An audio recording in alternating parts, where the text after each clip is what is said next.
And we're live, gentlemen. All right, welcome to the Unity and Strategy Community Mobilizing Action Plan virtual town hall. We're excited about this conversation this evening, not only to hear from a bunch of different people with different backgrounds, but to be coming together. The idea, the word unity is what kicks this thing off, and it's everyone kind of coming together to figure out what we can do moving forward to not only join the fight, but also take the fight to the other side. We're joined today by a lot of folks, but my co-host, friend, and brother, Reverend Chris Johnson, is here. If you want to go ahead and introduce yourself, sir.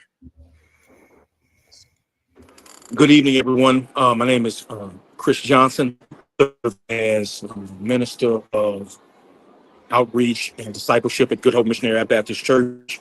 I also serve as co-host and lead producer of KTSU's Impact Houston Live. And I'd like to thank this organization, but especially Mr. Slater, for extending this opportunity for us to be a part of this conversation. Yeah, absolutely. So to kick things off, and as we all know, man, we're happy to see Representative Ron Reynolds. Right now, I feel like I see him more on TV than I do in person because of the current state of affairs. So to get things started, Rep Reynolds, can you talk a little bit about kind of the changes in the maps, right? Or at least the proposed changes, because of course we're still keeping the faith, keeping the fight, as Senator Miles would say. But what's the key differences, and how is that going to have an impact really on our community? All right. Good evening, everyone. If I could just quickly, I just want to say thank you for inviting me. I want to thank Mr. Slater as well for his vision, for bringing us together at such a time as this. We often hear that this is the most critical election. I want to tell you that this is a critical time in our nation's history. We just celebrated yesterday the 60th anniversary of the Voting Rights Act of 1965. And I will submit to you that this is our civil rights moment, that this is a time when all of us who be making good trouble, all of us here need to be doing everything we can to fight back and push back, remove our Black faces and our Black bodies from our democracy that was built on the backs of our ancestors. So I just wanted to just say that up front, that we're talking about something that far too often, I hope the people that are tuned in, they're waiting for the next John Lewis. They're waiting for the next Obama. They're waiting for the next Malcolm X, the next Martin. Well, it's us. We're the ones. There is no cavalry coming. There's nobody coming to save us. We're the ones. And so I wanted to impress upon you, everyone here, that this is our civil rights moment. We have the baton now. What are we going to do with it? Are we going to let us take us back to those dark days of Jim Crow? Or are we going to fight? Are we going to speak truth to power? Are we going to be on the front line saying, not on our watch, will they take us back?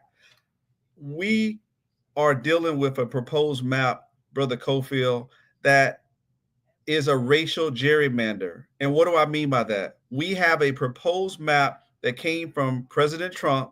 It could have been flew down from Mar-a-Lago, I don't know, but it came down from Trump to Texas, to Governor Abbott for a Texas takeover. He said he wanted 5 seats. This is Trump's words, not mine, y'all. I'm not giving you conjecture or opinion. President Trump said on the record he wants 5 Republican seats. So they drew a map that gave them 5 Republican seats. But here's the problem that we should be concerned about. Those 5 seats, 4 of those seats target Black districts, Black congressional districts. We're talking about the 18th congressional district that was once held by the late, great Barbara Jordan, and most recently, Congresswoman Sheila Jackson Lee and Sylvester Turner until their deaths. By the way, Governor Abbott should have called a special session in May to allow the constituents of the 18th congressional district to have representation, but he didn't. And so they're going to have to wait almost a year until November.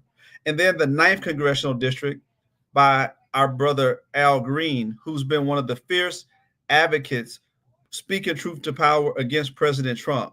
They have taken those 2 districts. I want people to hear me clearly. They've taken those 2 districts and basically packed the African Americans into one, which would be the 18th congressional district.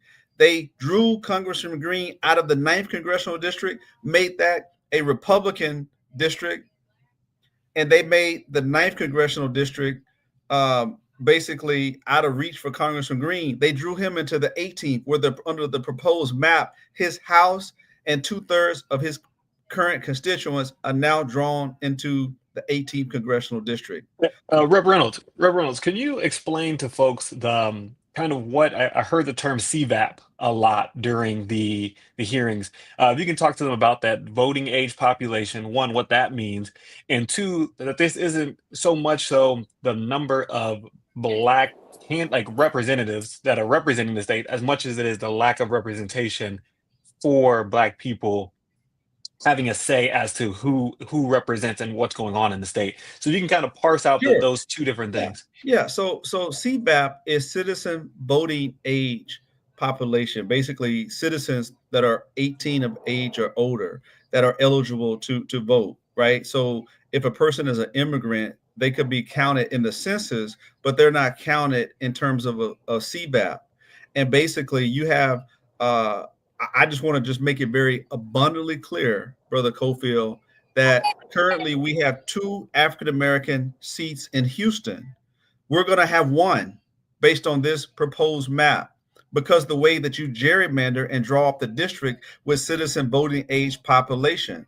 We have 2 African American districts in the Dallas area, one by Congresswoman Jasmine Crockett, the 30th congressional district, and the other one is the 33rd congressional district held by Congressman Mark Vesey. They drew Congresswoman Jasmine Crockett, another freedom fighter. They drew her out of the 30th congressional district into the 33rd, and now they're combining Congresswoman Crockett and Congressman Vesey to create one district in Dallas. So they will have one in Houston and one in Dallas. And the reason why we should all be upset about this is because there are more African Americans in Texas than any other state. Instead of reducing the number by 50% of our black representation, we should be expanding it. We're underrepresented. They're trying to take us even farther down and shrink when we should be adding based on the 2020 census. So this mid-decade redistricting is a scheme by President Trump to hold on to a slim majority in the U.S. House of Representatives on the back of black and brown communities. So that is the summary, y'all. I've said a lot, but the summary is, they're subtracting black districts and adding 5 new Republican seats that are likely going to be held by white Republicans, and they're reducing the blacks, and they're reducing one Hispanic district. So that is what they're doing. And so I want everyone to be clear that this is a racial gerrymandered map in violation of the Voting Rights Act of 1965. And President Trump and Governor Abbott, they don't really give a damn about our voices, because our communities are going to be underrepresented. They won't have a congressional member to be able to advocate for Medicaid expansion, for federal resources, for their communities. They won't have that.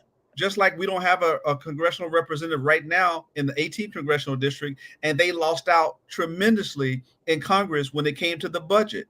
So this should be an alarm that we can't be comfortable. We can't be complacent. I don't care if you have a job in the suburbs, you got a degree. This is a fierce urgency of now. We need to go all in fighting for our country, because they're trying to roll back the clocks. And I don't know about y'all, I can't speak for anybody else, but on my watch, I don't want it to be said that I let them come and take us backwards. I rather fight than surrender and be on my knees than to not push back against this authoritarian regime that is just trying to destroy African Americans specifically. Why do you think they have targeted ending diversity, equity, and inclusion? Because black people made gains. So any black gain, President Trump said you were a DEI hire. That's what I want you guys to understand. And so I hope that you all will join us. We've broken quorum so that they're not able to move forward in Texas. But this is a call to action for all of us, no matter what state you're in, because you saw today Vice President Vance went to Indiana. They're going to Florida. They said they're going to do a mid-decade redistricting. They're talking about it doing it in Ohio, in Missouri. So this is all out war. And they've changing the rules of engagement. We cannot continue bringing knives to gunfights. We're going to have to fight fire with fire. And I'm not saying in a violent way. I'm just saying we have to stop playing by the rules, and they've changed the rules of engagement. And that is what we are encouraging other governors to do in California, in New York. Y'all need to do the same thing, or else we're going to be at a significant disadvantage. Last thing I'll say, imagine having a boxing match and they change the rules where you thinking it's a match where you're only able to have one hand, a boxing match. Well, they changed the rules in the middle of the match because they're getting whooped, and now they have two and you still fighting with one. Or a track meet where they changed the rules and they start at the 50-yard line and you're at the 1-yard line. You're never going to win the race. So let's push back and let's do everything we can to be on the right side of history and channel in our ancestors' good trouble. And that's what I wanted to say tonight, y'all. The stakes couldn't be higher. And I'm not trying to scare anybody. I'm just trying to keep it real and standing on business. This is not a drill. They are literally trying to take us back to these anti-diversity, equity, inclusion, anti this and that, anti-black, anti-woke. This is what we're faced with right now in this country, in this state. Governor Abbott and other MAGA extremists, they are beholden to these racist policies that disenfranchise our communities. We've seen it through voter suppression laws. We've seen it through now racial gerrymandered redistricting efforts. They will not stop because their ultimate goal is ultimate power and disenfranchising Black and brown communities, all to cater to the billionaires that are a part of the oligarch and the elite. So with that, I don't know if there's if I can Yeah, answer nah. I questions, mean, but yeah, that was man, what I had to say. yeah, you definitely touched on so much, and I think all of our Rep, listening audience should have heard the urgency in your voice, not only because of the fact that you are away from home right now, right? You're in a hotel room, not because you're on vacation, but because this is a serious matter. And I think for context, a lot of people need to understand that of the roughly 4 million individuals that moved to Texas from from the last census data, the new seats that have come about did not include that three-quarters of minorities. That didn't take that into account, right? It had two more predominantly white majority That's correct. districts, and that's just not, We that got doesn't make cheated. sense, right? We got Yeah, we I mean got that's cheated. that's the best way to describe it. We got cheated during the last census. There's a current Mhm. lawsuit that hasn't even been ruled on from the NACP and other organizations, but we were disenfranchised from the last one. This is adding insult to injury. And that is why it's so offensive to me is that they screwed us from the last census and they're only now taking us back further. That's why I said pre-voting rights, Jim Crow days, y'all. And I Yeah. mean everything I say. You can fact check it. Yeah, so I guess to that, and I know that you're an attorney as well, but I did see that. So I want to talk a little bit about the legality of what they're doing. Obviously, it's beyond, I think, reprehensible, but I see that attorney Amanda Edwards is on, and I wanted to get a little bit of her perspective with regard to what's the legality, what are the issues that we're seeing. I mean, on the most basic level, when I talk to people, I'm like, look, y'all remember the Boston Tea Party? No taxation without representation. The 18th hasn't had a representative. Now we're having more minorities coming to the state, and we're still not getting representation, and in fact seemingly losing it. So uh, Attorney Edwards, if you can talk a little bit about just what's happening on the legal grounds, and why we're finding ourselves in this situation. And thank you, Rep Reynolds, for joining us.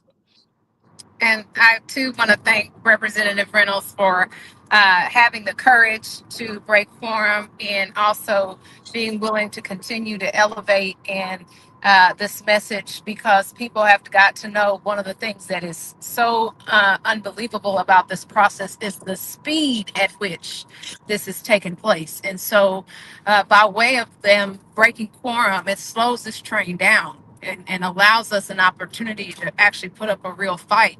I will share with you all, I was able to testify 3 different times, two in Austin and once in Houston, but only in one occasion was there actually something I could opine and testifying about, because they did not even show the maps until Wednesday. The hearing was held on Friday and the vote was taken on Saturday. And the expectation would be, had they not broken quorum, that the final vote would have been taken, the actual vote from the House floor would have been taken on Tuesday. That's not even a week that they were trying to, steamroll this through. Now, back to the legal components of this.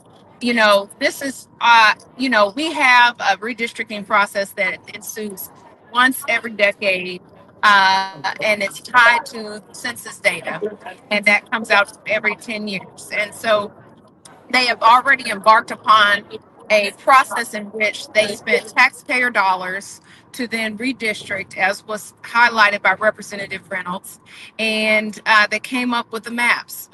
Many of the districts were problematic, but they came up with these maps. We paid for this process as taxpayers. However, when the Department of Justice stepped in and wrote a letter indicating that the 29th, the 9th, the 33rd, and the 18th were all racially gerrymandered districts, and warranted that we could enter into a mid-decade redistricting process.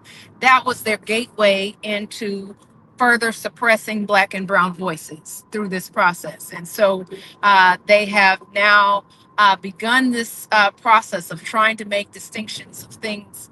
We know there are majority minority districts.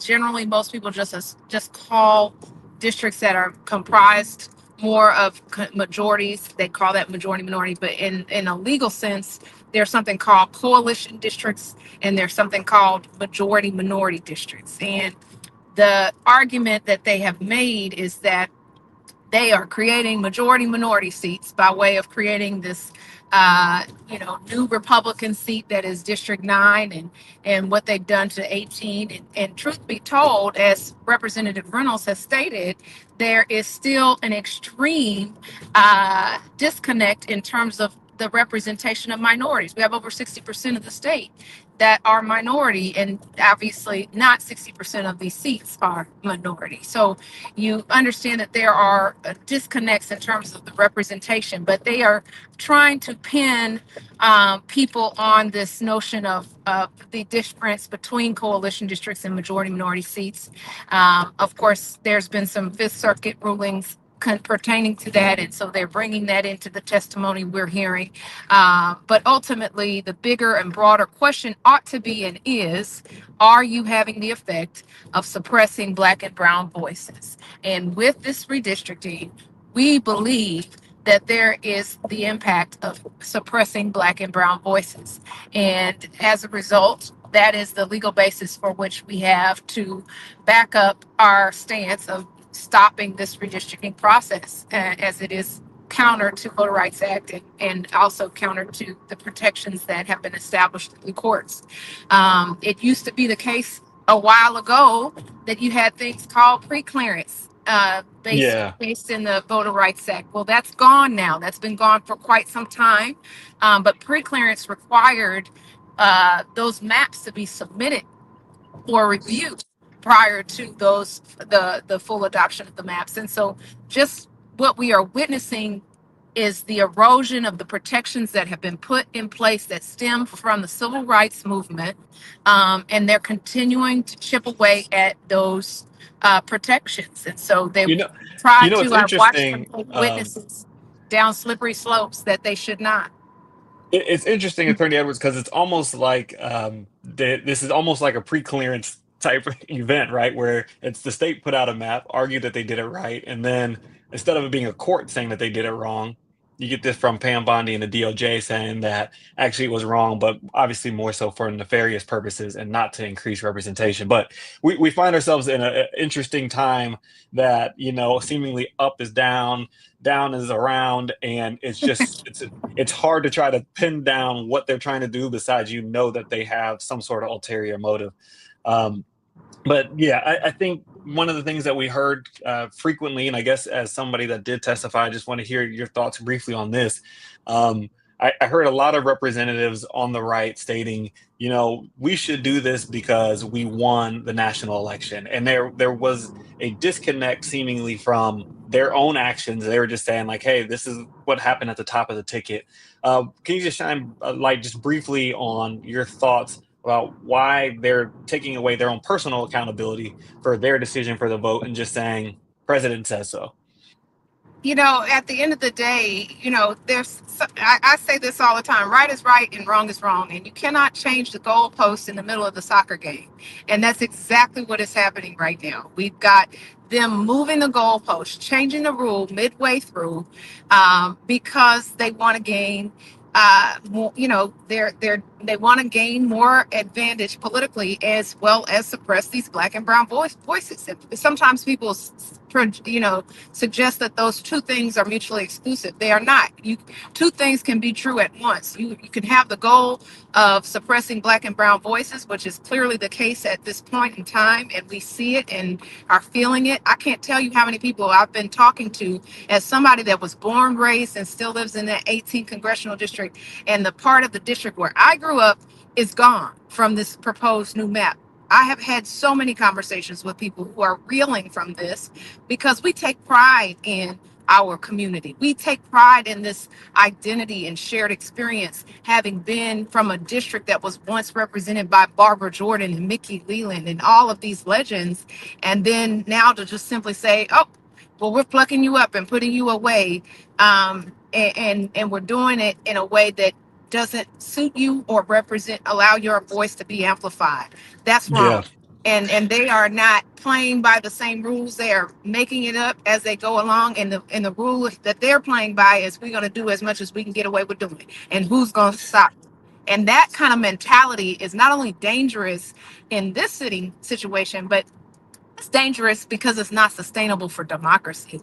You To know If what's you can so imagine every midterm having to redistrict in every state every midterm, and then It's using this chaos. analysis of race-based, gerrymandering as your way in, that would be outrageous and Yeah, no, unsustainable. it's definitely, I mean, chaos. And I think stability is what people want. I always tell people, look, I like boring politicians. I'd hope to not be in this era of celebrity politicians that just kind of pop off all the time, but that's where we're at. And it's unfortunate, but they're doing things to get likes and whatnot. I do want to hear, because they're not doing this for the first time. They have a little bit of a playbook. I want to hear from Attorney Wendell from Alabama, because I know he has experienced and seen a different way of going about doing this, right? We've had redistricting here in Texas, at least attempts before, but um, Attorney Major, if you can talk a little bit about your experience in Alabama and kind of where and how the fight was taken uh, to those trying to do these purported maps that I think again were not done. Um, in a fair way, and what was successful there, and what are the outcomes from the redistricting experience there in Alabama?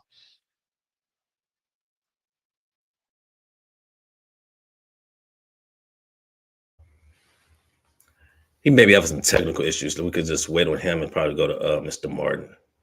Yeah, yeah, yeah, not a problem at all. All right. Isaiah Martin, the man, the myth, the legend. Today, man, we really want to hear from you, because again, this is all about obviously coalition building and thinking about all these different.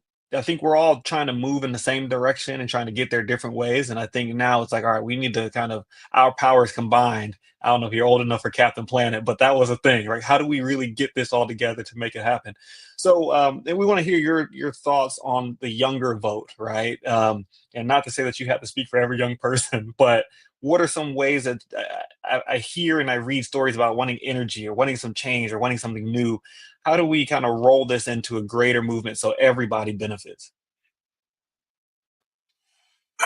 Well, first off, thanks so much, Brandon, Culture Commission. I want to thank Rob Slater and everybody else. I'm really excited to be here. It's good to not be in jail from these Republicans. I will say that. It is good to be out and to have all those charges dropped and everything as it stands today, because the Republicans are ultimately trying to silence all of us. It's not just me. It is through the threats to the Texas state legislature to arrest them. It was the threats to go after Beto O'Rourke. It's the threats to go after all of us. And I believe just ultimately, we've all got to stand up. I think that it's very clear why Republicans are doing what they're doing. They're doing this because Donald Trump told them that they need 5 seats. I know a lot of times Republicans try to go and get themselves cornered in some type of legal justification, but it's really just that simple. These guys are desperate for the Trump endorsement, and ultimately they'll do anything to get it. And when Trump says he needs 5 seats, that's why they're going to give it to him. So, in terms of the legal basis of why this is happening, the legal basis surrounds Donald Trump and why he wants to do it. But even further, our campaign has really been focused on reaching out to voters of all ages, whether it's middle age, older voters, younger voters, in particular. But when it comes to younger voters, I think it really has everything to do with reaching them where they are. I do a nightly TikTok town hall for transparency. It gets about 15,000 people a night, in which people of all ages and a lot of young folks come on to ask questions about the issues of the day. It's really effective in combating disinformation and going in and talking to them directly. I'm someone who's willing to go everywhere. Whether So, that's through going to bar. Sorry. oh yeah, no, I was gonna say. So when you're online, right, and you're meeting them where they are, is Uh-huh. there a sentiment that we want to kind of join in the fight, that we kind of want to spearhead the fight? What is that? Because sometimes young people usually hit you with the parents just don't understand, right, and that they just kind of want to do it on their own. What is that energy looking like, and how do we make sure that we're all kind of moving in the same direction? I mean, I really think it's just authenticity. I think people are really looking for folks that are authentic and can just communicate very directly about the issues that they have. I think young people are not really interested in political platitudes, in just politician speak, as I call it, in which they effectively say endless words and ultimately end up saying nothing. They're not really interested in that. So I think young people, and really, to be honest with you, folks of all ages, are looking for tangibles and for people to communicate a very clear idea to them. So I would say that the best way to do that is to talk to them just like everybody else, but just be authentic and make sure that, I think also young people like short messages. We try to keep our content, less than a minute and a half when we can, and make sure that it's very eye popping for a lot of people. So I think that's the best way to do it. So it sounds like it's a little bit more than, I've been victim of it. Just put it on social media. The young folks, they'll pick it up, right? It's Yeah, almost like dangling a worm or something like that. There needs to be some content, some oomph behind the message, is what I'm hearing from you, and not just 100%. the usual. Yeah, I mean, I got it's a lot more than just saying that something happened and it's a problem. You got to go forward and really, communicate it in a way that's authentic for people, that they can understand it in a way that's simple. Because I think that one of the biggest issues that we've had is sometimes as a party we talk over the heads of people rather than Yeah. talking to them directly. It's a big thing. It is interesting because I think all of us talk to people every day, so you think we'd be good at it, but sometimes it gets a little tricky trying to do a little bit too much. I do see, and I appreciate your time, Brother Martin. I do Thank see you. that we have Attorney Major back. I think we got through our technical problems. Attorney Major, can you talk a little bit about what you experienced, what you saw in Alabama? Obviously, they had their own congressional redistricting, a fight very recently, and kind of what are your thoughts about best practices to share with us, I guess your brothers here in Texas? Yeah, great. Thank you, Bob's opportunity to address this very important issue. We got to get our communities involved. We got to reach every voter we can. They have done this and they're repeating it and going to repeat it on a national level. They use Shelby v. Holder, the opportunity to get rid of how the rules on how we pick our elected officials, our Congress. And because they've done that, now we're in a position where we're fighting behind. They literally gone through because of Shelby v. Holder and restructured our legislature in Alabama, and they're attempting to do it in Texas, and they're attempting to do it across the country. And it is imperative that we fight them at every ballot box that we can. We got to get competent and capable candidates in front of our people with ideas to express how we change our community, because this lack a days attitude that we've had in the past has led to this problem. Shelby V. Holder was came here out of Alabama, came out of a city council race. They wanted to restructure how the council was set up, and they had to get the U.S. Justice Department to not fight it. That Holder was the Attorney General of the United States appointed by President Obama Yeah. in 2013. This came out is when the Mhm. thing, but the fight took place in Yeah, well in 2012 and advance. 2011. And so, do you think that it sounds like you're saying that kind of a bottom up approach, and making sure you have a very deep bench and people engaged at all levels is the best way to kind of counter um, the effects of redistricting if it gets put into place? Because getting all the, I'm going to say lower level, but not in a denigrating way, but getting more people involved and engaged is the best way to cast the widest net. Is that kind of what you guys have experienced or what you're trying to do in Alabama? Yes, what happened here, we concentrated just on solidifying our power in our power bases where our communities were. But we got to fight them everywhere because they use the numbers to minimize our effectiveness. So we've got to go after their voters where they are. We have the ideas behind the Democratic Party are that we encompass a lot of people. But we encompass a lot of people because we're trying to promote ideas that are in the best interests of all. We've got to get rid of these petty fights about issues that don't really matter and concentrate on things about protecting our democracy. And how we pick our representatives is very important. And our Tip O'Neill said it, politics is local. All Yeah. politics is local. And so did you all kind of refocus and narrow it down from a broader message that appeals to Democrats nationwide and figure out what appeals to the base there in Alabama? Or did you go with a different approach that just kind of said, look, we're going to focus on these two or three issues for now, and then we'll revisit this later? We're going to focus on those things that people, taxes matter to people, crime matter to people, infrastructure matters to people, jobs matter to people. We got to focus on those things and bringing those things to the people at every level of government. I was the Did you Democratic guys get? nominee. Wait, Oh, let me interject real quick if you can. Mr. Major, can you touched earlier on the permission part that the council had to get, anybody had to get from the DOJ during the Obama administration and Holder. Can you go down into what happened after this case? Because I believe what happened there is why we are here now. So can you expound on that Exactly. a little bit? I agree. What happened in Alabama is what you all are experiencing now. After Shelby v. Holder, they were able to now pre-clearance prevented them from arbitrarily setting the boundary lines for elections. So they, because they were able to arbitrarily set these boundaries, they did it in a racially gerrymandered way, and they reduced the effectiveness of the black vote by packing the black vote together instead of spreading it out. At least keeping people with like-minded ideas in same regions together and voting on the issues that affect their pocketbook. They just packed us together based on race, which allowed them to get their elected officials in the majority districts to focus on their agenda. Their agenda, they've been pushing it, and the mantra over and over again. We don't care what you're going to do, what we want, what we want done. But when you say pre-clearance for the people that don't know, the pre-clearance was a memorandum or a mandate from the Department of Justice that before a redrawing could take place, you had to get approval from the Justice Department.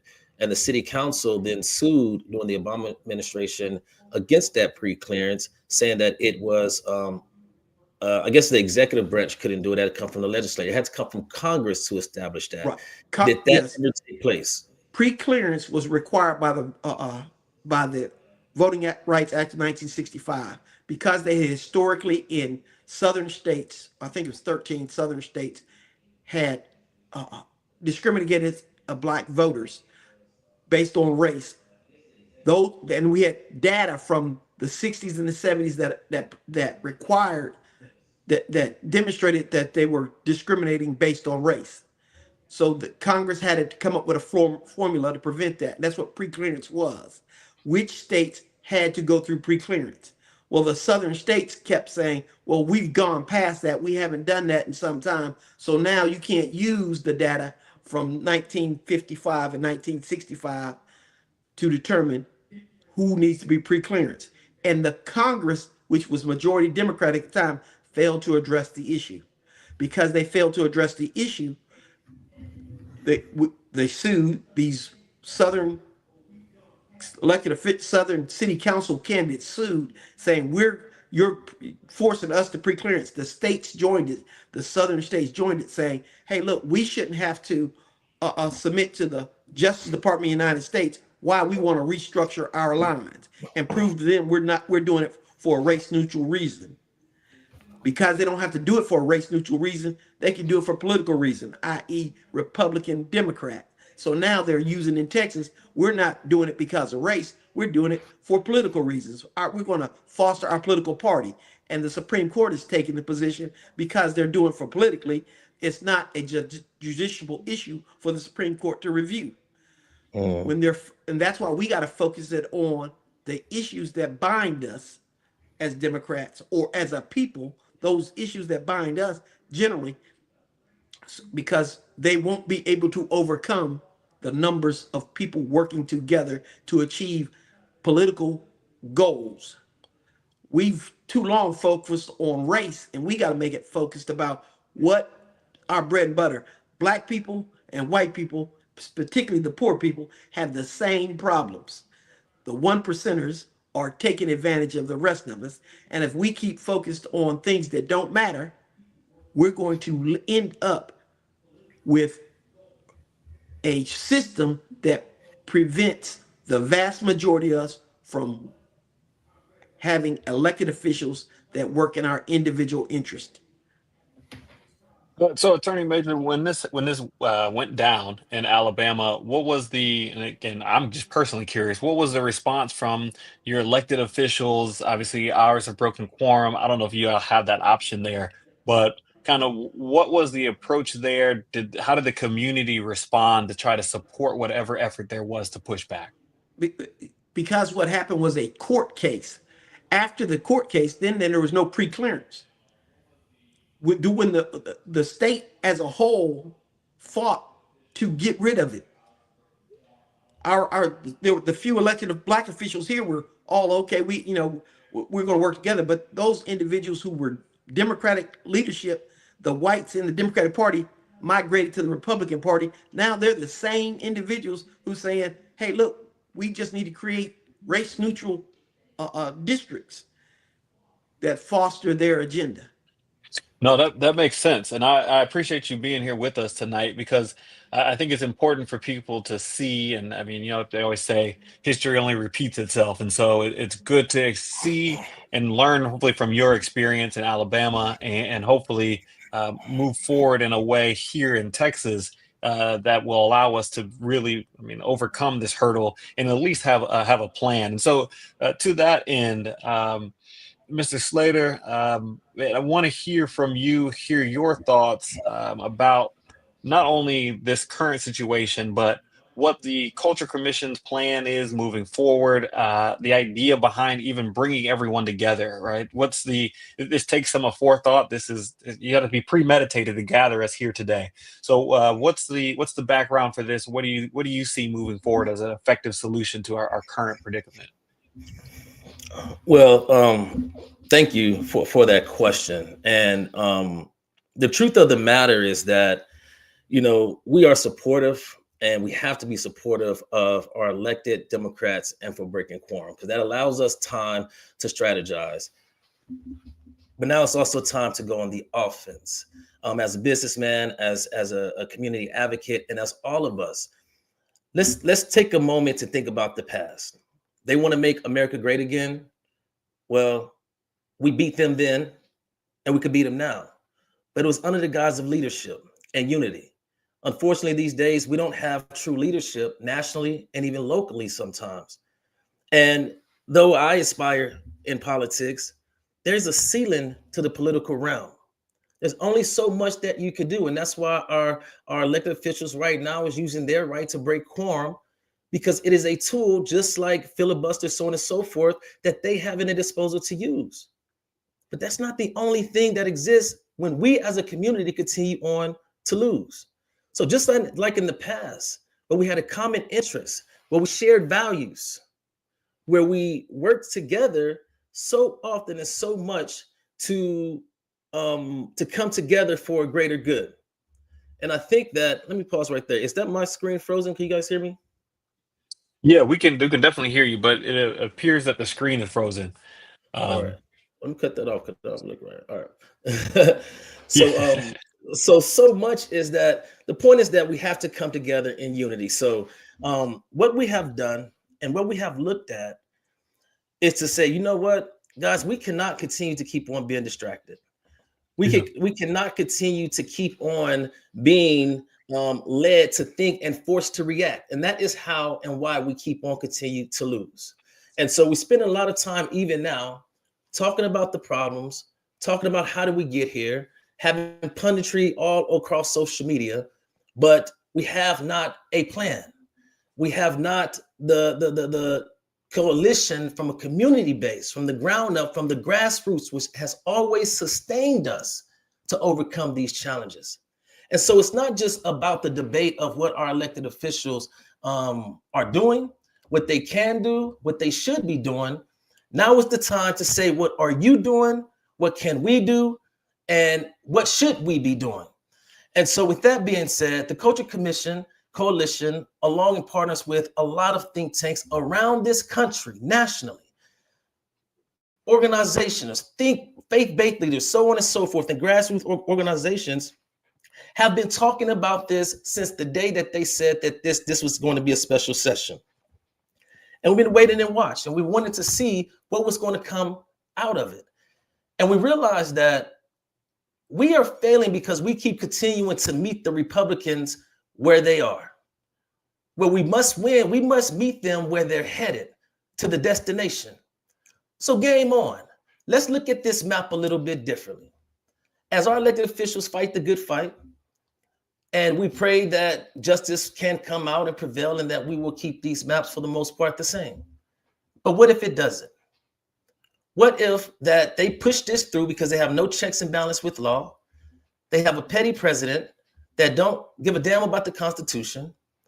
And they have mixed messages so much that we are distracted. We're not talking about the things that we should be talking about because we've been told what to think, what to care, and we're reacting. We have to take a pause and take a deep breath and mobilize and tap back into our true culture as a community where we always won when we locked arms and we had a plan. And so we got together and we are initiating what we call a unity and strategy community mobilizing action plan, because we're not just waiting for permission. We're not playing defense. We are building a frontline coalition to out-organize, outsmart, and outlast this coordinated attack against our communities. And we have decided to go on the offensive. We're looking at District 2. We're looking at District 14.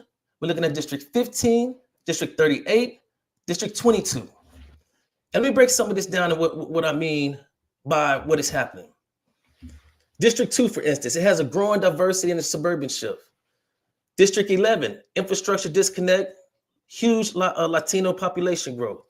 District 14, down by the Gulf Coast in Southeast Texas, working class economic pressure. Chris Webber won't even show up to his town halls. And they're having town halls by like 400 or 500 Republicans that are angry and that are there. And their own representatives are not coming. In Texas 15, where that race during the last cycle, nationally, they thought that this could be flipped into the Democratic column. Red to blue potential among young Latino voters. And District 19 in West Texas, civic disconnect, dissatisfaction with the current leadership. These are all problems and issues that are existing in this map. And the good thing is that in each one of these districts, in the last go round, the Democratic challenger was within 14 or less points. And this is when Donald Trump was popular. So given the disconnect now, the numbers show that these are even more competitive. These are in play. And these are the things that as leaders, we must start communicating to the community that game on. If this is where they headed, this is where we take the fight, which is the primaries in March. Texas has just become a slightly little bit more purple, but we cannot waste time as a community being distracted by the distractions. We must focus on the destination. So what does that mean and what does that look like? The point of this call is a call to action. Anybody and everybody in the community must stand up and fight. Not a debate, not to talk about. You have to get in the game. Being silent is not acceptable. This is the time right now. It doesn't matter what you do, you have to tap in. And so we're calling out to identify leaders, volunteers, organizers in these districts that I just stated. Identify a place, a building that can hold the capacity of 200 guests or more, starting off. If you build the location and the capacity, then we will bring the band. We will bring voter education, voter registration, data, infrastructure, alignment, cohesion, and a plan. And what we're looking to do is to create 20 town halls over the next 45 days in and around the surrounding Houston area, as well as Dallas, and even one in West Texas. Because the numbers tell us that it's possible. Not a news media, not an outlet. The numbers say that it's possible, and we must speak truth to that power, because that power belongs in the community, not in our political system. That is what has failed us. And so the call to action is, when we identify this, we're going to build a multi-district command center that is led by community activists or community organizers, weekly meetings, looking at the numbers, looking at the registration, make sure everybody is on point, driving the numbers for voter registration, but most importantly, the education of the issue. Yes. Let me pause right there and expound what I mean. Yes. Numbers don't lie.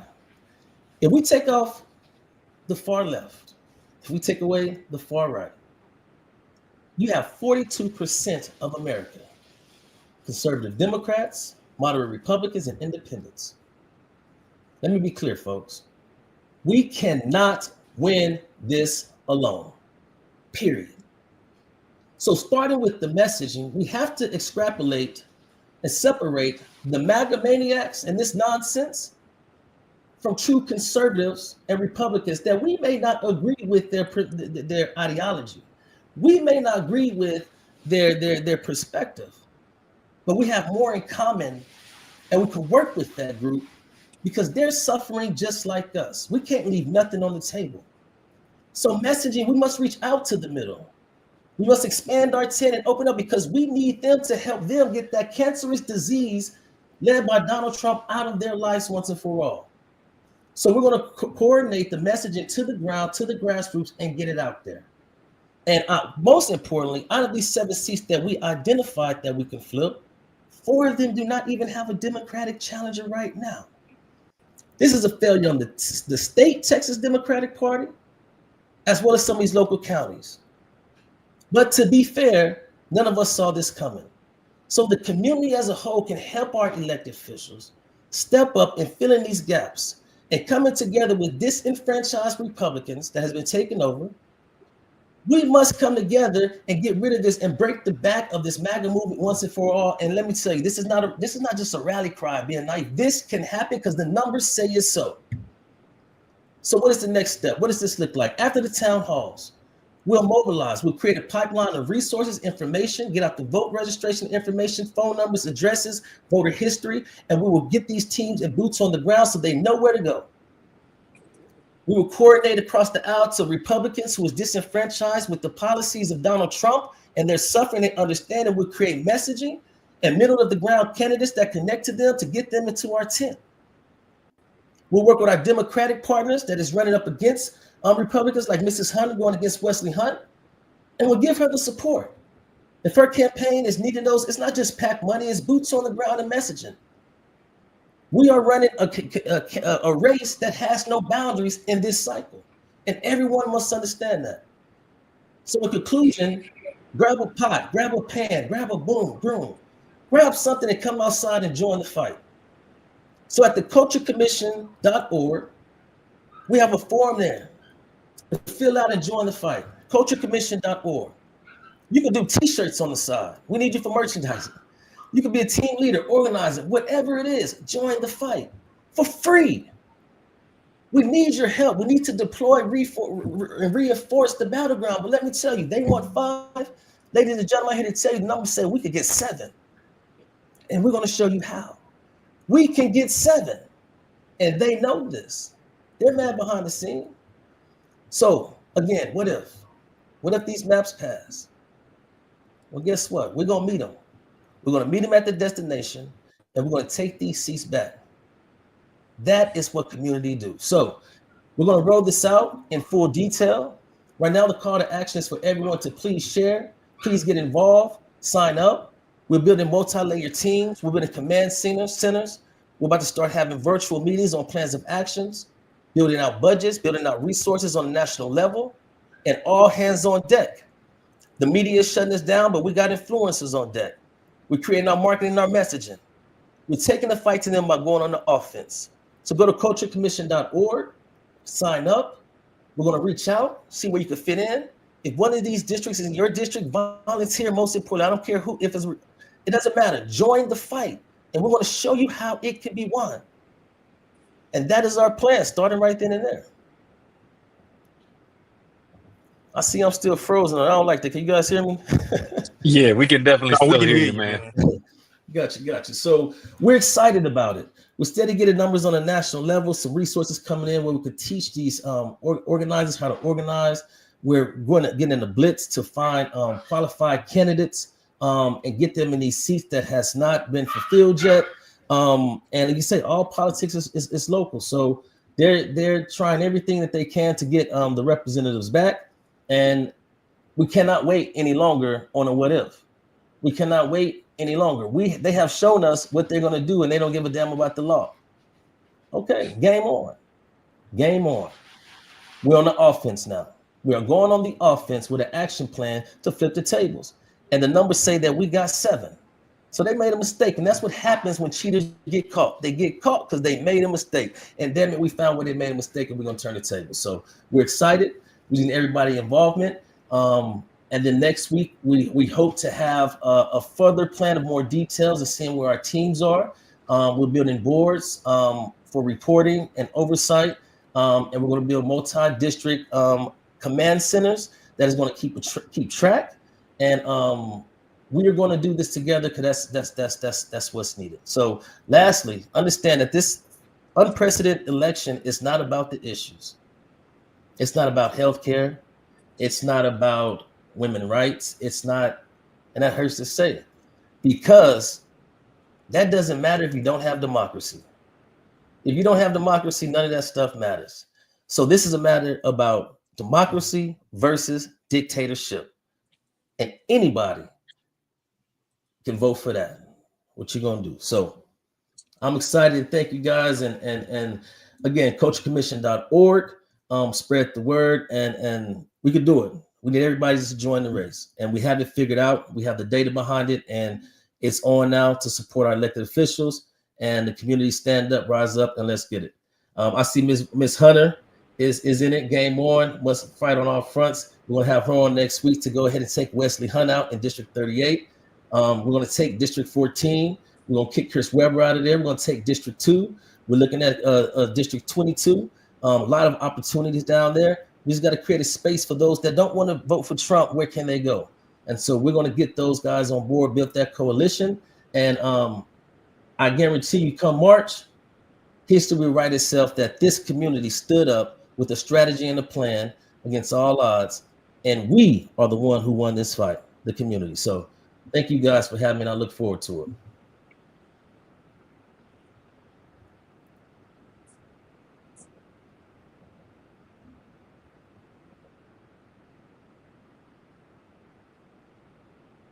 Can you guys still hear me?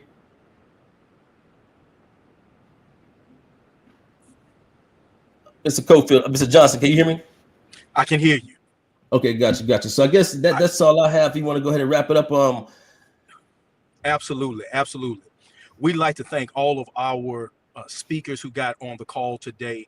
We'd like to thank them for joining us. We'd also like to thank our moderator, Attorney Brandon Cofield. He did a great job, especially in not only continuing to move the conversation forward, but taking time out to explain the nuances of this very, very, very important and multi-tiered fight. I believe Attorney Cofield is back on. He's going to close us out.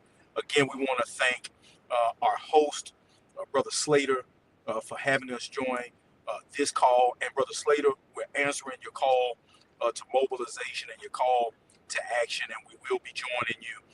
If you see something, say something, and we're going to be joining you, my brother, in getting boots on the ground. Attorney Cofield. Yeah, I mean, I'm hoping that everybody that tuned in, I almost feel like I'm doing the radio show on KTSU was blessed by this discussion this evening. But folks hopefully felt more empowered to hear not only kind of what's going on from the individuals that are in the fight, but obviously trying to figure out what they can do. I think we kind of have some solid marching orders.